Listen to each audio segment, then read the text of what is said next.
I've seen a UFO. But have you really? Yeah. What'd you see?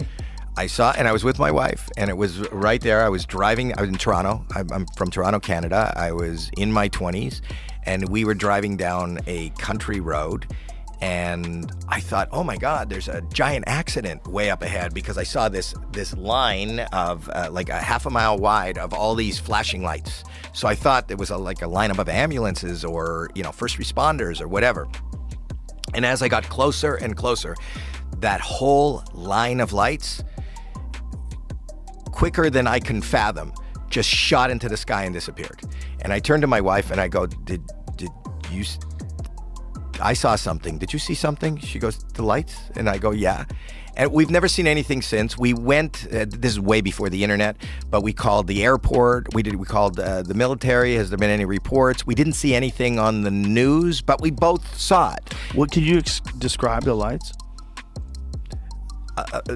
A straight line of lights that looked like they were probably, a quarter of a mile wide. Like this was a giant line of lights. So I thought there was all cars lined up, on a road. We were there was no street lights or anything. It was when I realized what it was probably about 30 or 40 feet above the road. When I think about where I first saw the lights, they couldn't be on top of a car because there's no car that stands that high, or trucks, or a train. And then the point was that how fast that I saw, how quickly I saw this line of lights just shoot into the atmosphere and disappear. Like, I've never seen anything move at that velocity. How far away was it when it shot away? See, because it was night, it could have been 10 miles, it could have been 1 mile. I don't know how big it was because I didn't actually see the object. I saw a line of lights. Right. So I don't know how far I was from the lights. But I do know, if you called my wife right now, she would describe the exact same thing. She was sitting in the car with me. We're both not, UFO enthusiasts. I don't know that I didn't have a non-belief. I just never thought of it. We saw this weird thing that has never been explained to us. I think it would be ignorant of me to not think that this was something beyond our scope as far as what we have on Earth.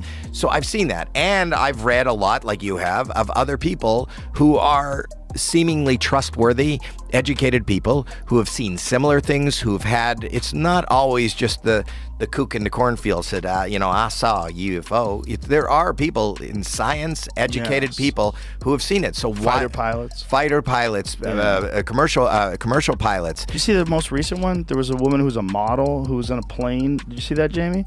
It just got released today. She got what they're calling some of the most compelling UFO video ever. She's flying in a plane in this silver thing. They freeze framed it. It looks like a flying disc. A model saw this? A model. She's just in a plane and filming out the window. And they had seen this thing apparently, and she's trying to film it, and it shoots by the plane. And I've talked to many pilots who have recounted seeing things and not being able to explain it. It's like, and we just brush that off. Oh, here Watch it is. This. So play this. I mean, what in the fuck is that? So look at that, and look at that line. It's up on a 45-degree angle. That is, and the speed that it's kind of moving is the speed that I saw something in only at night. But you have to take into consideration that this plane is moving in a specific direction, and the UFO is moving in the opposite direction. So it seems faster? It looks much faster than it actually is. So even if that was like a Mylar balloon, if you're passing it that fast, see that thing, I mean, I don't know what you're getting there. Like, is that distorted? Like, when they're showing that image, that to me looks like it's from another fucking world. Like, if that's really what it looks like and it's actually flying like that. But I don't know if that's a distortion based on the freeze frame of this. You also have to take into consideration what kind of phone does she have? How fast is the camera?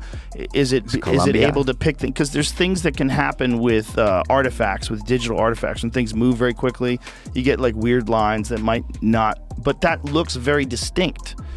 Like, but at a certain point, play it again. There's been so many sightings. You've got to be an idiot to believe. It's so fascinating, man. I love it.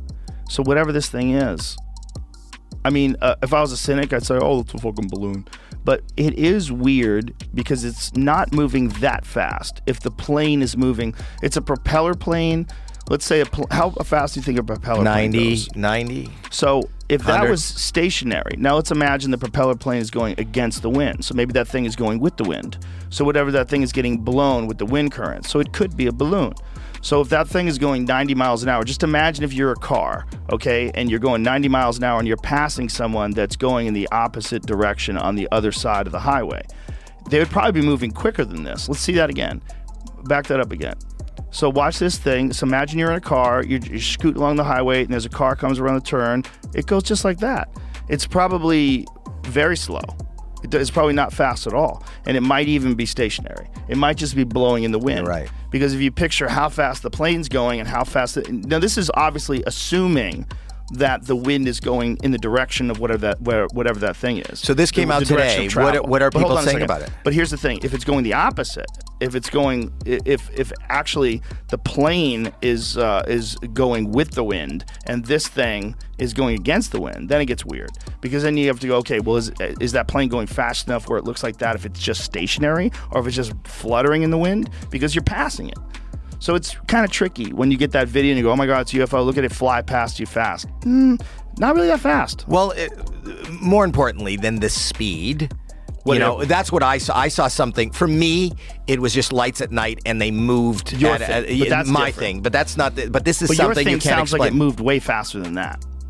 It did. Yeah. It did. I've never seen anything disappear like that. And more importantly, I have a witness. Yeah. I was sitting there at the same time, and we were driving because we thought it was a big accident. Maybe there was a train crash or something. Were there other people on the highway? No, it was just me and her about midnight, and it was in a north of Toronto. We were heading up north, but she'll tell you the same story, and we're both not, Do you know the Betty and Barney Hill story? No. That's an amazing story. It's one of the very first UFO abduction stories, and I think it was from 1950s, somewhere around then. Betty and Barney Hill, I believe they were in Maine, and something happened to them, and they saw something in the sky, and then they had all these terrors and night terrors and like weird feelings. Then they got hypnotic regression, and during the hypnotic regression, they both told a very eerily similar story about being taken aboard this craft, about experiments being done on them, and then being put back in their car and having their memories at least partially erased. It was only accessible to them when they did hypnotic regression. It's very controversial, but it's also like it was one of the very first depictions of these beings that